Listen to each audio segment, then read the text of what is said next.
and welcome to the channel. I'm Lexicon, and today I want to talk about Miraculous Ladybug. This one's a little close to home for me, especially since I just got done watching the latest of the series and the movie is coming up soon.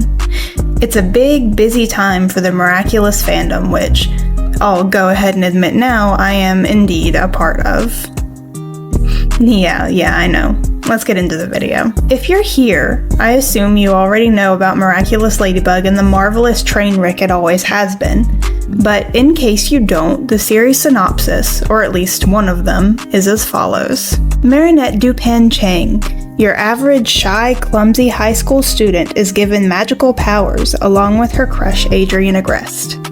While facing homework, school, bullies, and keeping her identity secret, she turns into Ladybug with her partner Cat Noir. Saving Paris from Hawkmoth and other villains isn't something every pair of 10th graders can handle. So it's your normal teenage superhero narrative, right? We have a female lead, interesting lore and premise, and an easily built setting with a lot of open ends to be developed. The cast of characters looks appealing on the surface, too. Marinette and Adrian, the main leads, are likable and have nice designs. The Kwamis are cute and have an interesting role to play with their holders. The villain has an interesting, unusual power to choose people at random to power up and send against his adversaries without ever lifting a finger. The relationship drama, for all the salt it's caused, has truly cemented its place in the fandom as something with a lot of feelsy potential. All this, if done right, could have made a really good series. The catch, though, was simple, if done right. The thing about Miraculous is that it's a wonderful concept, especially if you take a look at the old PV, the version that was supposed to have more anime style and a lot grittier of a tone.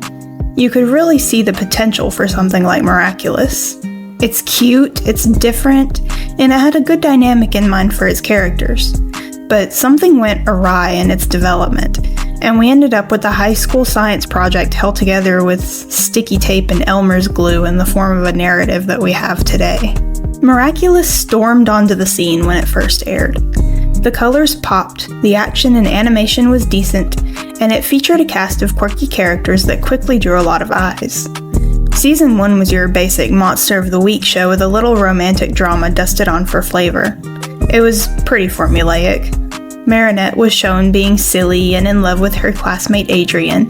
Adrian was oblivious and socially awkward due to his sheltered upbringing, and they transformed to fight a monster together for most of the episode before the ending wrapped up in a cute end card. Nothing special, but again, people could easily see the potential. Especially when the Origins episodes came out and more was explored about the nature of the Miraculous, and how Adrian came to be a student at, I'm going to say this all sorts of wrong, François Dupont. I'm sorry, I tried. These episodes highlighted the fact that there was much more to this world that could be expanded into, and that caught the fans' attention like little else could. There was a surprising number of adult fans in this space too, even then.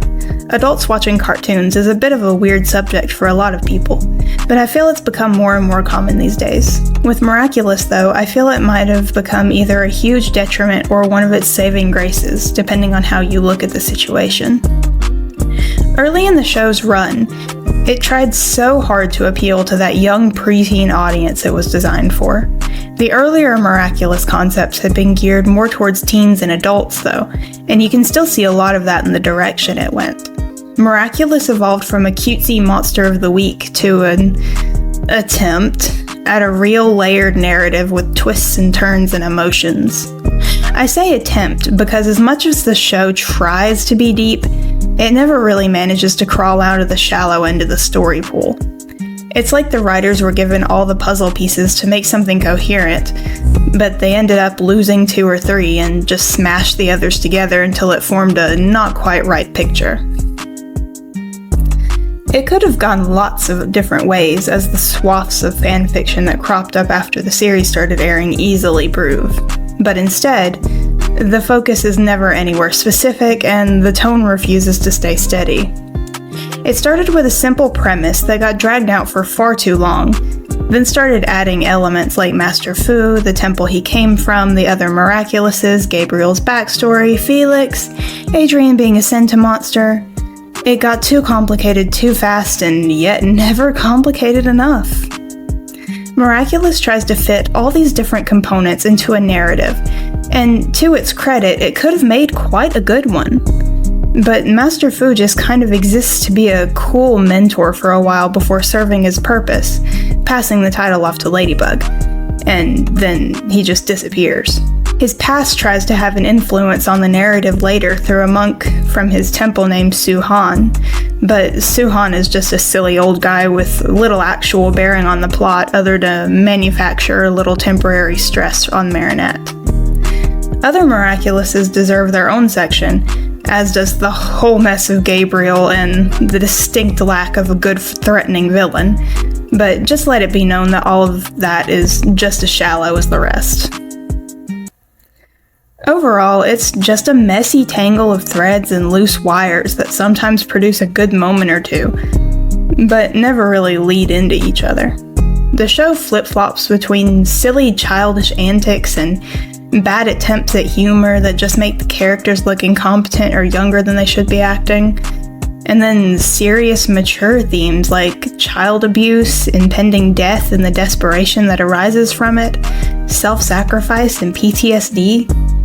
It's enough to give you whiplash even when you know what to expect from a show like Miraculous. So, how about that likable cast of characters I keep mentioning? After all, even if the plot is a mess, good characters can save your show.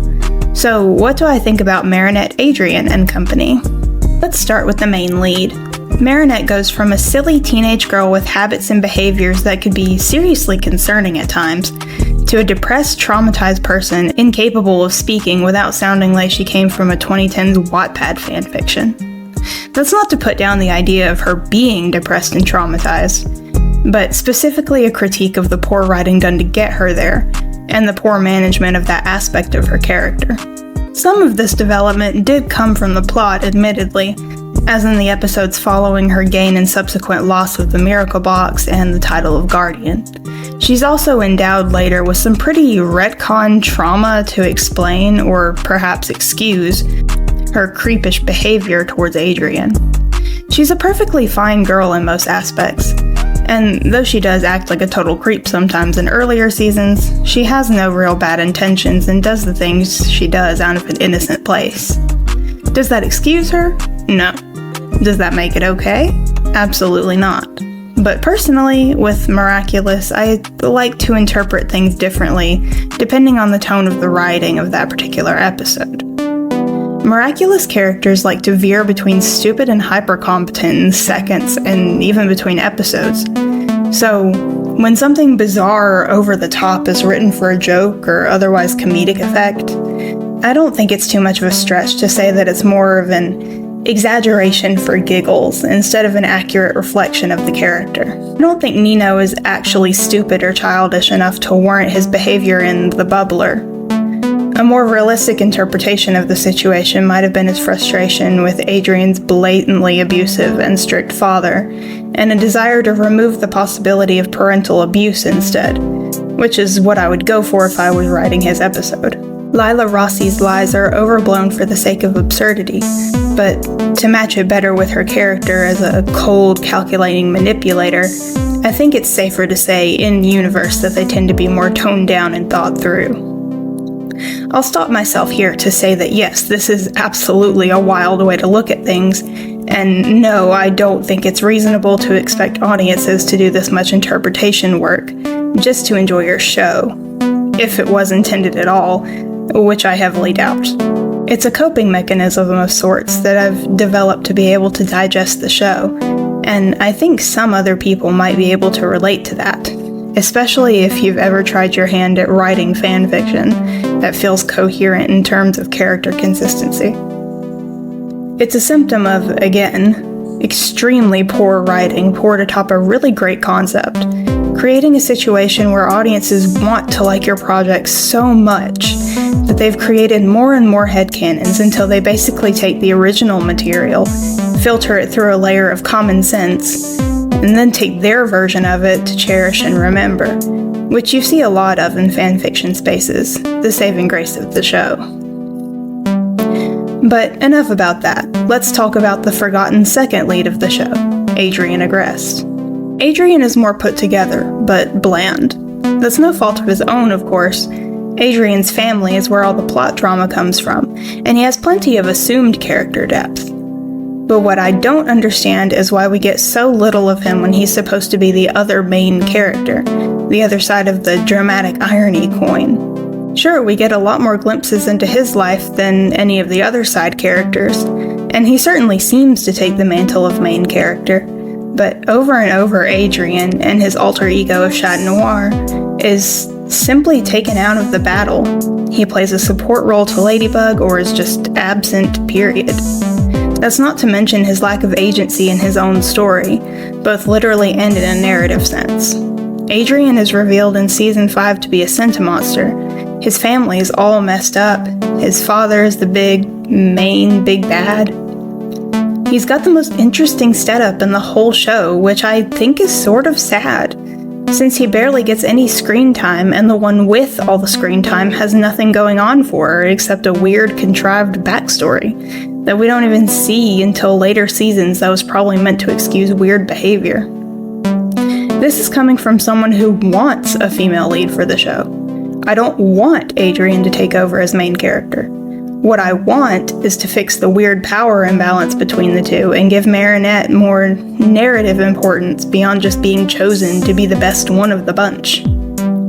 They both get the short end of the storytelling stick, just in different ways. A golden child and a scapegoat of sorts. Marinette is a predictable protagonist. Adrian is little more than a charismatic plot device, and that's got to change.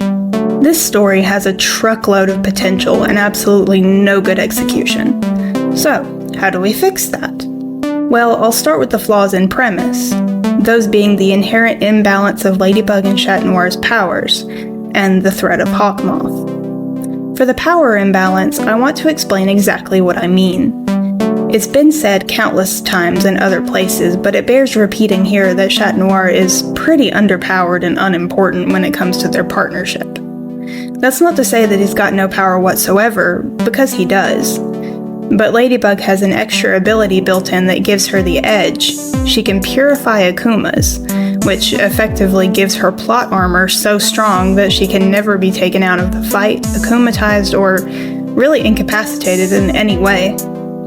Ladybug is not inherently stronger than Cat, but she is more important, and that leads to Cat/Adrian often taking the back seat. He gets hit, controlled, sometimes briefly killed, struck as a civilian, etc. all the time, while Ladybug gets to run around doing whatever and saving the day by herself. Cat Noir wouldn't even be able to do it by himself, at least not reliably, because he has no way of purifying Akumas. He literally needs Ladybug to get the job done, but she's been shown multiple times not to need him. So, how would I change this? First off, I'd find a way around the purification system.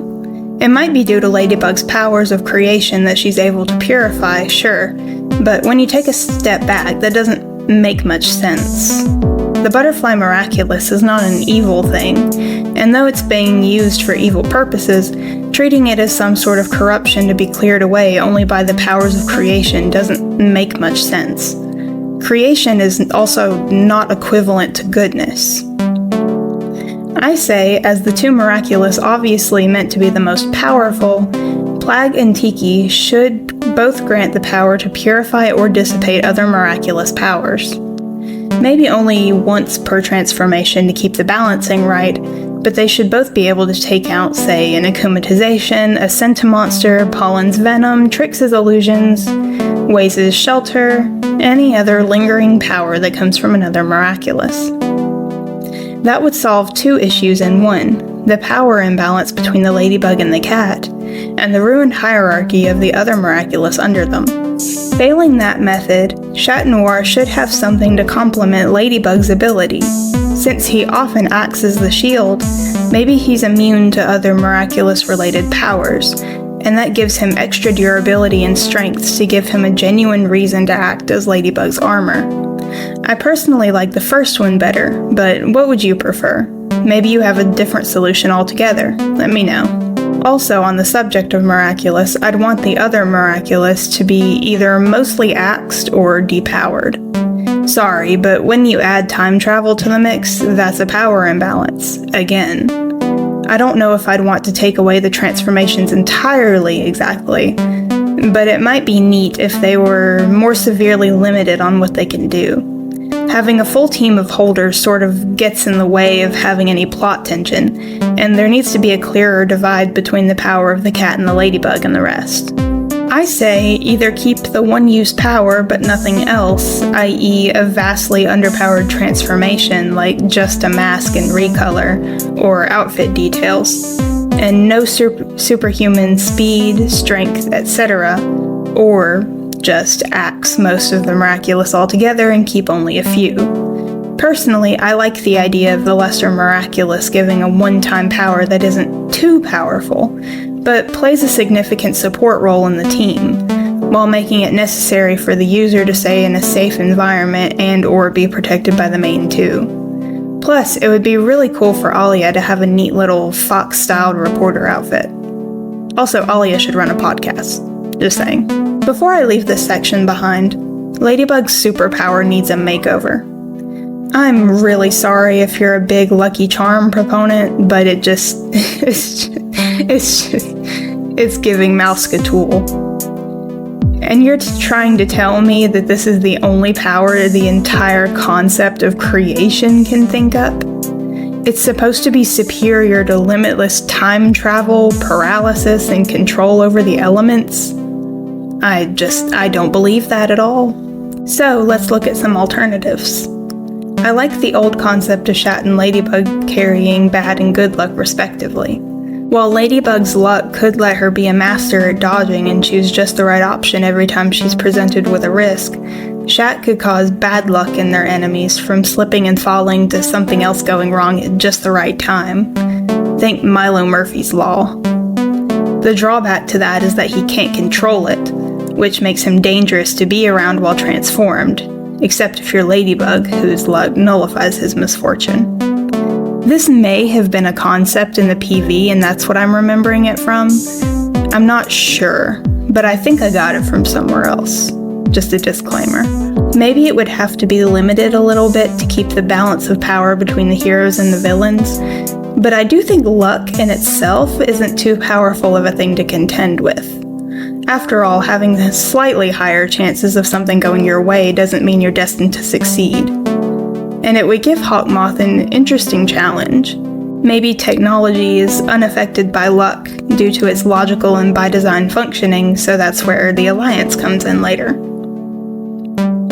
I don't want to take away the creation and destruction aspects either, though. So how about this? Shat keeps his Cataclysm because it's a fine power, and can only use it once per transformation. Ladybug, as a more direct counterpart, can build or restore exactly one thing per transformation. Sometimes she uses it to restore something they broke during a fight, or create a structure or item they need. That would effectively keep the spirit of the Lucky Charm while also giving it a little bit more creation oomph and a broader scope.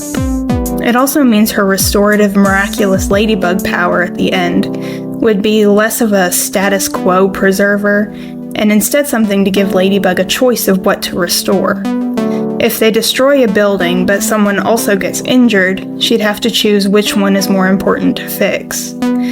That means there's more room for lasting effects to carry over between episodes, and lends itself to a better narrative and higher stakes. I can also see it being difficult to choose between people who were injured at the end of a fight. Does she choose to restore her partner's health or an innocent bystander's? Does Shat agree with her decision? Whew, okay, that was a lot. Next part.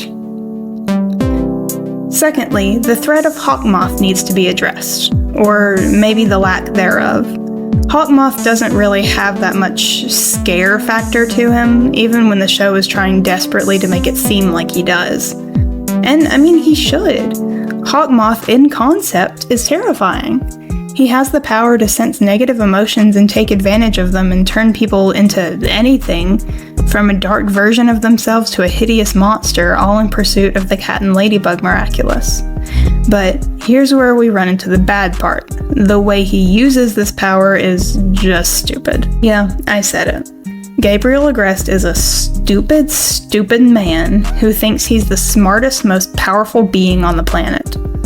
His motivation is spelled out for him, yet overlooked at every opportunity. His methods are flawed and juvenile. He doesn't even seem to plan at all, really, just acting on whatever impulse pops into his head. The only times we do see him making the slightest bit of an actual plan, it ends up in plot happening. Imagine if he did that all the time. Okay, I'm getting heated. Let's back up. Miraculous, as a lot of you probably know, was originally going to be a darker anime version of itself. The 2D aspect of that would have lent itself much better to villain of the week type of story, when designs can be consistently introduced and changed. The strength of 3D, which is what Miraculous ended up being, is the ability to make a single model and use it over and over instead of animating frame by frame. That means 3D shows often recolor models and use them over and over again to save time and money, which means you want to focus on fewer actual models needed to make the show work. That is one of the reasons why making an entirely new villain for nearly every episode is a stupid idea in the first place. The second would be that none of the villains have any staying power, barring just a few bare minimum. They get no fanfare, no depth, nothing. They're there to look bizarre and new and eye-catching, and then they're dumped. I get that it makes for easy episodic plot writing when your so-called plot is this villain gets a new specific power the heroes have to learn to get around, but that's lazy. It gets in the way of any actual plot. Now, would that be a bad thing if Miraculous stayed a silly little tween cartoon? No, kids love that. Is it a bad thing if you're trying to form a deep narrative and plot? Absolutely. It also just strips Hawkmoth of any real threat, because all he ever does is pick a person at random, make them some silly monster, and then yell about how he got defeated, but maybe one day he won't. There's no good villain scenes between him and the Akuma. There's no long-lived plans of communication. There's just shock value and a reason for Ladybug and Cat to go out and fight. So, how would I fix this? Well, first, cut down drastically on the number of Akumas, make them recurring characters. But maybe only Hawkmoth can only have so many active at a time, or can only have one active at a time, while the others essentially go into sleep mode. By which I mean they're civilians who still have their Akumas. Make them less silly and bright-colored and more sinister or disturbing. Assuming we're going with the darker tone the show sometimes employs over the silly baby show one, this would make the character roster possible to remember and get attached to. Now make Akumas not so easily purified. They're more aware of their surroundings and can de-transform and get away from the scene of the crime. Maybe Akumas are people who have deep issues with society or a personal enemy or something of the like. Something to really make them want to make a deal with Hawkmoth. They want to be Akumas. They want to make a deal with the devil so they can accomplish their goals. And they want to protect that power as much as possible. Maybe having an Akuma for long periods of time starts to warp the holder's perceptions and feelings. Maybe they grow into a bitter, more driven person the longer they hold it, and that just makes them harder to catch and purify. Finding and purifying an Akuma is as difficult as finding a Miraculous holder. They can hide in plain sight and live to fight another day if they fail. Some of them even come to know about the other Akuma holders. Maybe some of them work together. Maybe some of them form rivalries with each other due to jealousy when one gets Hawkmoth's attention and they don't. Lila would be a perfect candidate for this type of arrangement. She would be a perfect Akuma holder in plain sight, and it would give Marinette and Adrian all the more reason to suspect something of her that the others don't. It would also form a thematically fitting set of villains, like a normal or good Miraculous holder versus the dark, corrupting version. Hawkmoth could then use his team of Akumas to organize plans and better control his forces from the shadows, which could easily spell doom for the heroes. So, now we have a better premise for the show. But what about everything else? That's a tall order to fill, but I'll try to hit all the best bullet points. Number 1, the problem of Marinette's crush. Stop dangling the love square in front of us like a piece of candy. That candy has been sitting there so long untouched that it's stale, rotten, and overrun with ants. Assuming we don't take anything from Bridget and Felix's dynamic in the old PV, which I would heavily prefer, but accept that that's not what we're going for today, we need to make Marinette and Adrien believably in love. Love at first sight works for an episodic show, but if it was given a little bit more time to bloom, it would be more engaging and satisfying in the long run. Making Marinette unable to talk to him is also more of an annoyance than a relatable and sympathetic struggle, and it just seems more contrived than anything. Sure, she can be shy around him once she starts to catch feelings, but an exaggeration to that degree is just annoying. Adrien's obliviousness is in the same vein. Conceptually, it makes a lot of sense with how he was raised, but again, it's played up for the single purpose of being silly and preventing them from getting together. You know, teenagers can just simply not have feelings for each other, right? Adrien and Marinette can still talk and be friends while she's in love with him, the same way Cat Noir and Ladybug are friends while he's in love with her. These two need to be shown having chemistry if we're to believe that they'd make a good couple at all. And that doesn't have to mean they get together right away. Just don't make Marinette a watered down yandere. Just stop, please. Also, Luca should just be everyone's big brother figure with no weird romance involved. He can have another love interest, I don't really care, but putting him briefly with Marinette just does him dirty. Having Kagami be forcibly set up with Adrien would still work since there are other plot factors lining up with it. She also does deserve better though. Number 2, Chloe needs to have better characterization. I know, this is practically beating a dead horse at this point, but she's an absolute mess of a character. I'll be the first to say I don't really care about Chloe, at all. But even I can see that she serves very little actual purpose in the plot. Either we could go with her just being a horrible person, full stop, who idolizes her mother and has a tragic story of a narcissistic abuse cycle continuing. Or we could give her an actual arc where she gets to be a better person at the end. Just pick. You can't tease character development and then completely roll it back. That's so pointless. And especially in later seasons, whatever importance Chloe could have had is just completely replaced by Lila. Chloe is just an accessory to Lila's plans now instead of her own character. It's kind of shameful. Number 3, tone it up. Make the characters at least 16 or 17, not kids. If the story you're trying to tell is going to be this level of serious, the protagonists need to be older. Besides, it just makes more sense for older teenagers to be the one chosen to hold the Miraculous, if it has to be minors at all. Give Marinette more personal goals to work toward in the subplots. Show her actually following her passion and designing clothes. She doesn't need to be class president or anything like that. If anything, it would serve her characterization as a shy civilian but proud and strong hero to have her actually be more shy and withdrawn. It'd make her more of an easy and believable target for bullying, too. I can't really see any good reason for a bully to go after someone like current Marinette. They usually tend to like the smaller, weaker ones. It would also just make more sense as to why Adrien likes Ladybug so much, and why he overlooks Marinette. Anyway, I think I'm going to end it here. While I'd love to actually write a little bit about this universe now, I can barely keep updating the fanfiction I have going as is, so it looks like those ideas will have to stay here in this video for now. What did you think? Did I miss any important points or details? What would you do differently? And maybe if you have enough points, I'll return to this topic for another one. As always, thank you so much for watching. If you had fun here today, please consider leaving a like and subscribing. A second of your time helps more than you know, and I'm grateful for everyone.